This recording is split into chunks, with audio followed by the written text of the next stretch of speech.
اولاد کی پیاس بڑی بری شے ہے۔ شادی کو 8 برس گزر جانے کے باوجود میری جھولی اس میٹھے میوے سے خالی رہی تو دیور سلیم نے سوچا، نصرت بھابی نے ہماری اتنی خدمت کی ہے، اب کچھ تو ان کی محبت کا حق بھی ادا کرنا چاہیے۔ سلیم کی بیوی زاہدہ بھی مجھ سے بہنوں جیسا پیار کرتی تھی۔ بتاتی چلوں، جب سلیم بے روزگار تھے ہم نے انہیں اپنے گھر میں رکھا۔ ان کی نئی شادی ہوئی تھی، کسی شے کی کمی محسوس نہ ہونے دی۔ تینوں بھائیوں میں آپس میں حسن سلوک اور محبت تھی، لیکن جٹھانی صاحبہ کچھ الگ مزاج کی تھی۔ وہ امیر گھرانے کی صاحبزادی تھی، لہٰذا دونوں دیوروں اور ان کی بیویوں کو خاطر میں نہ لاتی تھی۔ ان کے والد نے جہیز میں ان کو بنگلہ اور گاڑی دی تھی، فرنیچر بھی قیمتی اور اعلیٰ درجے کا تھا، لہٰذا انہوں نے ہمارے 12 مرلے کے گھر میں رہنا پسند نہ کیا، بلکہ شادی کے فوراً بعد وہ اپنے والد کے دیے ہوئے بنگلے میں منتقل ہو گئیں۔ سسرالی خاندان سے کنارہ کشی کی حد تک دوری اختیار کر لی اور محض خاص مواقع پر ہی واجبی سا میل جول رکھتی تھیں۔ خدا کا شکر کہ میرے شوہر اور ان کے چھوٹے بھائی میں محبت کا رشتہ مضبوط سے مضبوط تر ہوتا گیا۔ زاہدہ پڑھی لکھی تعلیم یافتہ خاتون تھی، وہ میرا ادب کرتی اور میں بھی اس کے ساتھ بڑوں جیسی شفقت سے پیش آتی تھی۔ ہمارے ساس سسر وفات پا گئے تھے، ہمارا گھر ہی اب سلیم بھائی اور ان کی دلہن کے لیے اصل سسرالی گھر تھا۔ یہ لوگ شادی کے بعد تقریباً 8 برس ہمارے ساتھ رہے۔ سلیم بھائی کو اس دوران قلیل تنخواہ پر چھوٹی موٹی ملازمتیں ملتی رہی تھیں، جس سے ان کا گزارا مشکل تھا، لہٰذا میرے شوہر نے کہا کہ کھانا پینا ایک جگہ رہے گا اور کچن کے اخراجات میں خود برداشت کروں گا۔ اس کے علاوہ بھی علاج معالجہ اور جس شے کی بھی ان کو ضرورت ہوتی، نعیم اپنے بھائی اور بھابھی کی تمام ضروریات کو پورا کرنے میں کوتاہی نہ برتتے۔ وقت سدا ایک سا نہیں رہتا۔ آخرکار سلیم بھائی کی قسمت نے یاوری کی، وہ انجینئر تھے، قابل اور اہلیت کے مطابق ان کو کویت میں ملازمت مل گئی۔ یہ ایک غیر ملکی کمپنی تھی، تنخواہ بہت اچھی ملتی تھی۔ انہوں نے فوراً تیاری باندھی اور میاں بیوی کویت چلے گئے۔ ان دنوں ان کے 2 بیٹے تھے، اللہ تعالیٰ نے ان کو بعد میں ایک بیٹی سے بھی نواز دیا، جس کا نام انہوں نے سونیا رکھا۔ بیٹی کی پیدائش کی اطلاع انہوں نے ہم کو خط کے ذریعے دی تو جہاں دل خوش ہوا وہاں میرے لبوں سے ایک حسرت بھری دعا بھی نکلی، اے کاش اللہ پاک مجھے بھی اولاد کی خوشی سے سرفراز کر دے، چاہے وہ بیٹی ہی دے دے، میں کسی ننھے منھے وجود کو اپنے گلے سے تو لگا سکوں گی۔ وہ قبولیت کی گھڑی تھی۔ ہفتہ بعد زاہدہ بھابی کا خط آیا، لکھا تھا، نصرت باجی میں سونیا کو جنم دینے کے بعد سے بیمار رہنے لگی ہوں، مجھ میں اس کو پالنے کی ہمت نہیں ہے، اگر آپ کی گود میں سونیا کی پرورش ہو تو مجھے خوشی ہوگی اور آپ کو بھی ایک بیٹی مل جائے گی۔ سمجھ لینا کہ میں نے صرف جنم دیا ہے، سونیا کی آپ ماں ہوں گی اور یہ ہمیشہ آپ ہی کی رہے گی۔ آپ سونیا کو گود لینا چاہیں تو ہم پاکستان آ کر سونیا آپ کے سپرد کر جائیں گے۔ ملتے ہی میں خوشی سے دیوانی ہو گئی، لگتا تھا یہ میری زندگی کا سب سے حسین دن تھا۔ نعیم بھی بہت خوش ہوئے، مدت بعد ہماری آرزو بر آئی تھی۔ اللہ تعالیٰ نے ہم کو بیٹی جیسی نعمت سے نواز دیا تھا اور وہ بھی ہمارا اپنا خون تھا۔ بھتیجی کو پا کر نعیم تو مجھ سے بھی زیادہ خوش تھے۔ انہوں نے فون پر اندیا بتا دیا اور ہفتہ بعد سلیم بھائی اپنی بیوی بچوں کے ساتھ پاکستان آ گئے۔ وہ سونیا کو ہمارے حوالے کرنے آئے تھے۔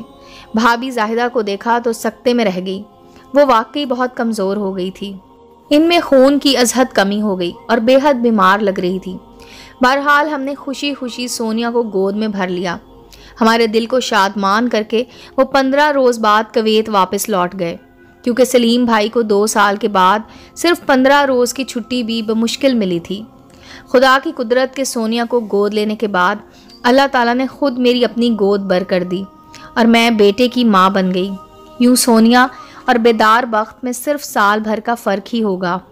تبھی میں نے سوچ لیا تھا کہ دونوں میں عمر کا تھوڑا سا فرق ہے، لیکن میں اس نیک بخت بچی کو کبھی خود سے جدا نہ کروں گی۔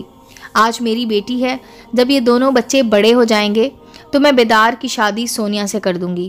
اس طرح سونیا میری بہو بن جائے گی تو ہمیشہ میں ہمارے پاس ہی رہے گی۔ جب کویت سے بھابھی اور بھائی آئے، انہوں نے بھی بیدار بخت کی پیدائش کی مبارکباد دیتے ہوئے یہی بات کی کہ ہم نے تم کو سونیا بیٹی دی ہے، لیکن جب یہ بڑی ہوگی اگر اس کو بہو بنا لو گی تو ہمیں اور بھی خوشی ہوگی۔ سونیا کو میری گود میں دیے جانے کے بعد اس کے والدین پاکستان کافی سالوں بعد آئے تھے۔ اس وقت تک وہ 6 برس کی ہو چکی تھی۔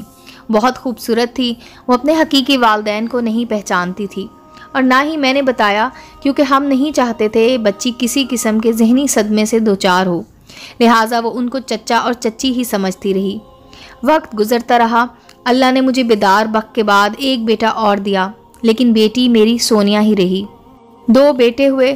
جب تک یہ چھوٹے تھے سونیا کو بہن سمجھتے تھے، آپس میں ان کا محبت و پیار بے مثال تھا۔ ایک روز کسی رشتہ دار نے بیدار کے کان میں یہ بات ڈال دی کہ سونیا تمہاری سگی بہن نہیں ہے، بلکہ چچا کی بیٹی ہے، جس کو تمہارے والدین نے گود لیا تھا۔ اس نے مجھ سے یہ بات کہی اور پوچھا، امی کیا یہ بات صحیح ہے؟ ہاں بیٹا، بات صحیح ہے، لیکن میں نے سونیا کی پرورش ماں بن کر کی ہے۔ وہ مجھے ماں سمجھتی ہے اور تمہارے والد کو اپنا حقیقی والد جانتی ہے۔ وہ ابھی بچی ہے، ابھی اس کو اتنی سمجھ بھی نہیں، ہو سکتا ہے کہ ہم اس کو اس حقیقت سے آگاہ کر دیں تو اسے صدمہ پہنچے، لہٰذا میں سوچ رہی ہوں کہ جب وہ کالج جانے لگے گی تبھی اس کو ہم اصل بات بتا دیں گے۔ بیدار بخت کافی عقل مند لڑکا تھا۔ اس نے کہا، امی جان آپ ٹھیک سوچ رہی ہیں، قریبی عزیزوں میں سے اگر کسی کا بچہ گود لیا جائے تو اپنے ہی خاندان کا کوئی نہ کوئی فرد یہ راز ضرور کبھی نہ کبھی افشاں کر دیتا ہے۔ وقت آنے پر ہم سونیا کو اس امر سے آگاہ کر دیں گے۔ بہرحال اس وقت تک تو بیدار بخت نے اس بات کو دل میں دبا لیا اور بات آئی گئی ہو گئی، لیکن جب وہ FA کر چکی تو ایک روز باتوں باتوں میں اس نے سونیا پر اس راز کو کھول دیا۔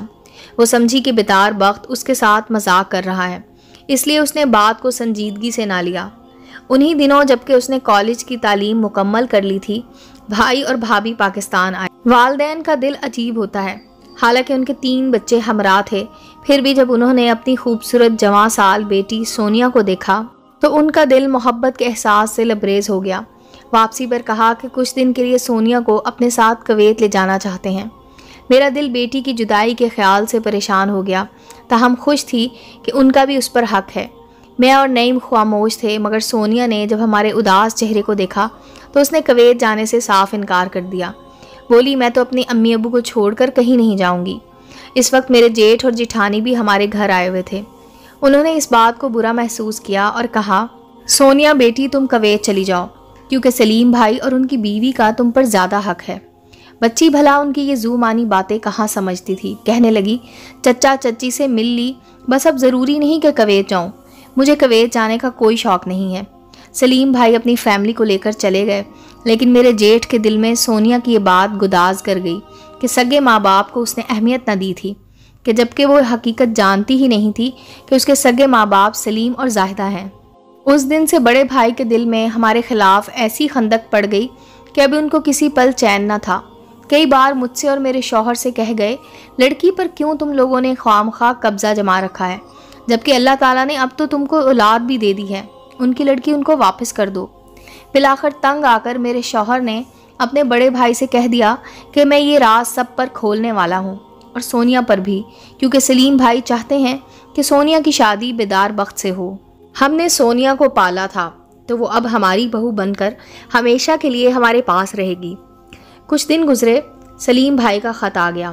انہوں نے لکھا تھا کہ بھابھی سے کہو کہ سونیا کو تایا کے گھر جانے دیا کریں۔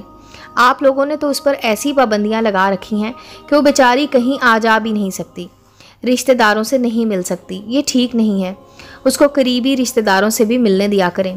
ابھی ہم خط کا مفہوم سمجھ نہ پائے تھے کہ ایک روز بعد اس کے تایا جان پھر آ گئے، کہنے لگے کہ سونیا جیسے تمہاری بھتیجی ہے ویسے ہی میری بھی ہے، تم میاں بیوی آخر کیوں اس کو میرے گھر رہنے نہیں دیتے؟ آج میں بچی کو لینے آیا ہوں، ابھی 1 ہفتہ میرے گھر رہے گی۔ سونیا ان کے گھر جانے پر راضی نہ تھی، لیکن نعیم اور میں نے اسے سمجھا بجھا کر اس کے تایا کے ساتھ بھیج دیا۔ ہفتہ بعد ہم اسے لینے گئے تو انجم بھائی نے سونیا کو ہمارے ساتھ بھیجنے سے انکار کر دیا، کہا کہ اب یہ میرے گھر رہے گی اور میں ہی اس کی تعلیم خود مکمل کرواؤں گا، یہ آپ لوگوں کے گھر نہیں جائے گی۔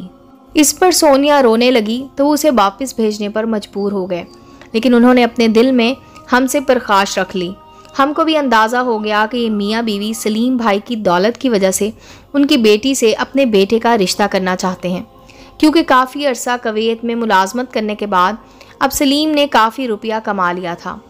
میرے شوہر نے کہا، اب وقت آ گیا کہ ہم سارے خاندان میں اعلان کر دیں کہ سونیا اور بیدار بخت آپس میں بہن بھائی نہیں